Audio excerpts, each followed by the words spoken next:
The movie opens in the bustling metropolis of New York City, where Grace, a woman filled with both hope and anxiety, is meticulously packing her bags. Where is she going, you might ask? Her childhood hometown, South Carolina. She's on a deeply personal search to locate her long-lost parents, motivated by a fresh lead that has reignited her determination. Frank, the man who contacted her with this newfound information, instructs her that the key to the plantation house where she and her boyfriend Jack will be staying is craftily hidden under a flower pot. Although Jack expresses his doubts about the likelihood of Grace finding her parents, she remains steadfast, and after all, this is the first substantial clue that she's had in a decade. A few days later, Grace and Jack arrive in the town where Grace grew up. The plantation house that will be their temporary home is once magnificent and slightly eerie. They begin to explore it, casually looking to see if Frank might already be there. While Jack decides to stay back, Grace heads out for a jog, eager to reconnect herself with the landscape of her youth. Her run is abruptly halted by an encounter with a menacing snake, prompting her to swiftly turn back. Meanwhile, Jack makes a chilling discovery: a strange statue erected outside their residence, and hears the unmistakable sound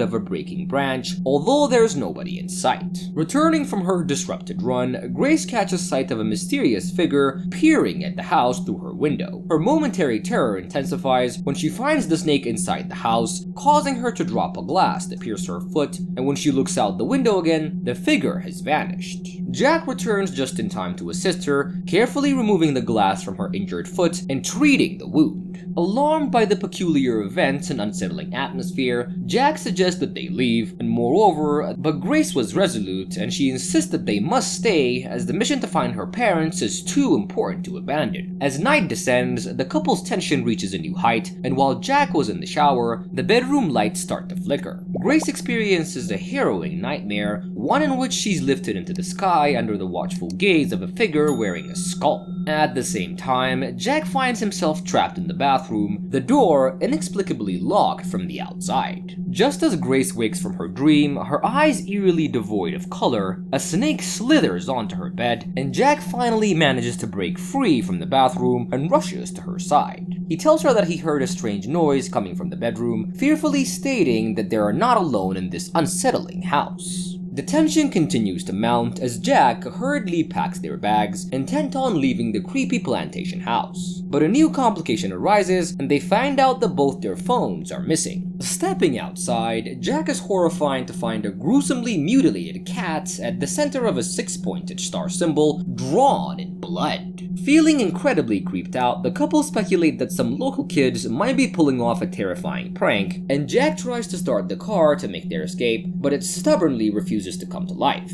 And just then, they see figures surrounding the house, individuals wearing skull masks and holding torches. And realizing, finally, that they're not alone, Grace and Jack quickly retreat back inside. From their window, the couple keep an anxious watch on the cultists who stand still. To make matters worse, they find the same six-pointed star symbol has been etched on their window. Suddenly, the telephone rings, breaking the silence. Jack answers and learns that the cultists are only interested in Grace, and they offer to let him go if he turns her over. And just as they were trying to process everything that was going on, they hear a knock at the door. The person outside has his own key, and it's Wayne, Frank's brother. Grace explains that they were invited by Frank, who claims that he could help her find her missing parents. Wayne, clearly weary of these strangers in his brother's house, tries to call the sheriff, but hears the same unsettling static voice that was plaguing Grace and Jack. He confesses that there are some local rumors of a cult, but strongly denies that he or his brother are involved.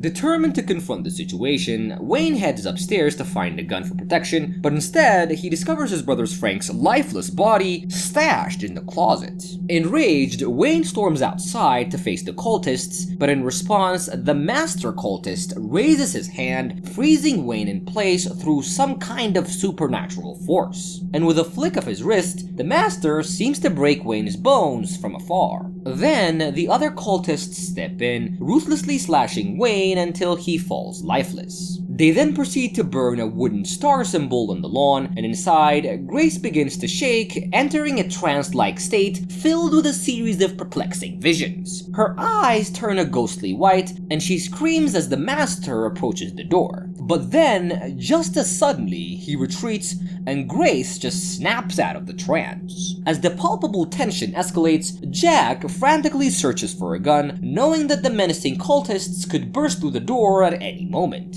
Meanwhile, Grace was still grappling with her unnerving visions, and in the midst of this chaos, she finds her phone and listens to a voice message from the cultist's master. Frightened, she screams, prompting Jack to rush to her side. And together, they discover the hidden gun, eerily stashed behind Frank's lifeless body, and quickly head upstairs to load it.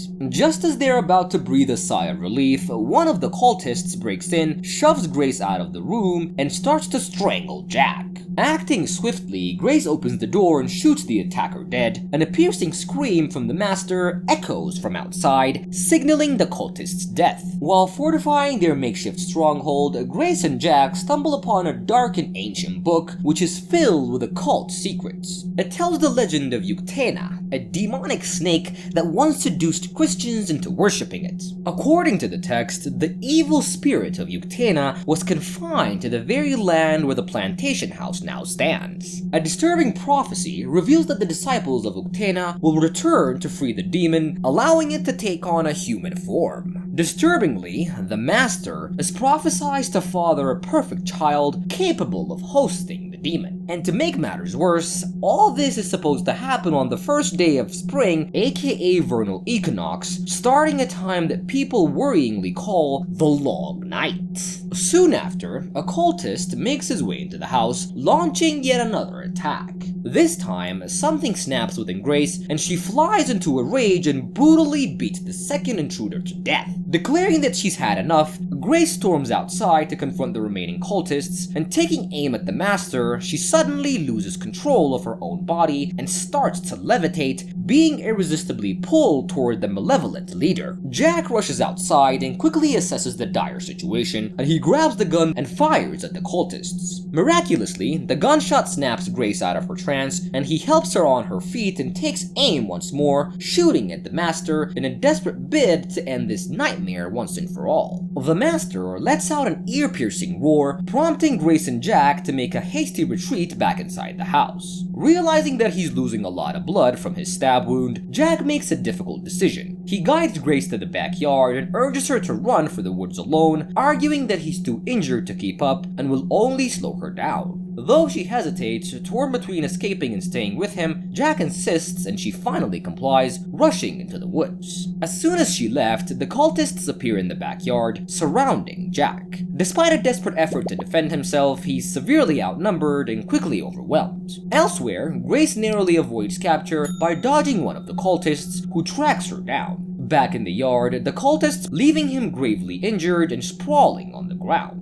The master observes this grim scene with seeming satisfaction, and Grace too finds herself hunted by a group of cultists. She runs through the foggy woods and eventually comes face to face with the master himself. Suddenly, Grace is consumed by another vision, and she sees a man and a woman, both wearing skull masks, engaged in a strange ritualistic act on the forest floor. Shaking off the unsettling image, she spots a nearby house and dashes toward it, seeking refuge. She pounds on the door, but there was no response, and undeterred, Grace finds a way in through the basement and discovers a shocking sight.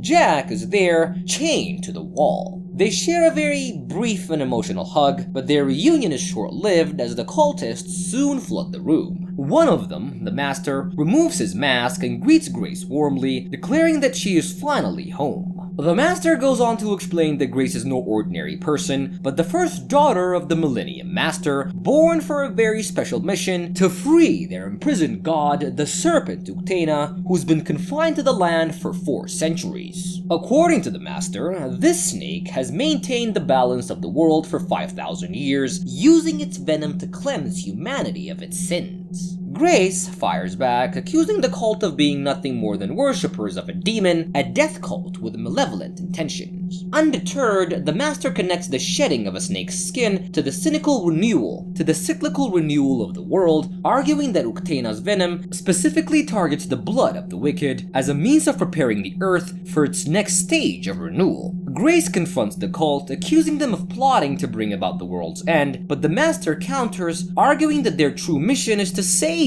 humanity. The Master insists that Grace, as the chosen vessel, has the ability to bring the ancient snake god Uctena into the world, thus triggering the next cycle of renewal and salvation. Despite the enormous pressure, Grace firmly resists, refusing to be part of their dark plan. The Master, however, emphasizes that the ritual must happen that night, the vernal equinox, as destiny has so fated. In a shocking twist, the Master reveals her true identity, and she is none other than Grace's own mother. Suddenly, the movie takes us on a trip down memory lane, flashing back to the day of Grace's birth. The Master, Grace's mom, is shown in labor, surrounded by the same group of cultists. One of them uses a knife to cut open her belly, and from it spills a bunch of snakes, followed by a newborn Grace. Strikingly, the baby does not cry, defying the usual expectations. When we snap back to the present, Grace is handed a glass of blood, and surprisingly, she drinks it without a moment of hesitation. And almost instantly, she begins to scream, twitching in agony, and the snake rises. Grace falls to the ground, rolling and screaming, before suddenly going still. Standing upright, the Master informs her that the long night has begun, and that she is now the loyal servant of the snake Uctena. In a surprising twist, Grace, now presumably fused with Uctena, slowly walks over to the Master and places her hand on her shoulder. The Master is bombarded by a rapid succession of flashbacks and then collapses lifeless. Harnessing her newfound supernatural abilities, Grace lets out an earth-shattering scream that destroys the entire cult. She then makes her way to Jack, who is still chained to the wall, and she tenderly kisses him before plunging a knife into his abdomen, ending his life in a tragic, heartbreaking moment. Now entirely consumed by the supernatural force of Uctena, Grace makes her way back to the ancestral plantation home, and upon her return, she stumbles upon a long-forgotten photograph from her childhood, featuring herself alongside the Master, who was also her mom. And as the movie reaches its unsettling conclusion, Grace steps out of the plantation residence. Her eyes have been transformed into a bone-chilling shade of white, symbolizing her complete and absolute possession by the malevolent entity of Uctena. Okay, so that's where the movie ends, but if you want to watch more creepy horror movie recaps, make sure to subscribe and leave a comment. We'll see you next time. Bye.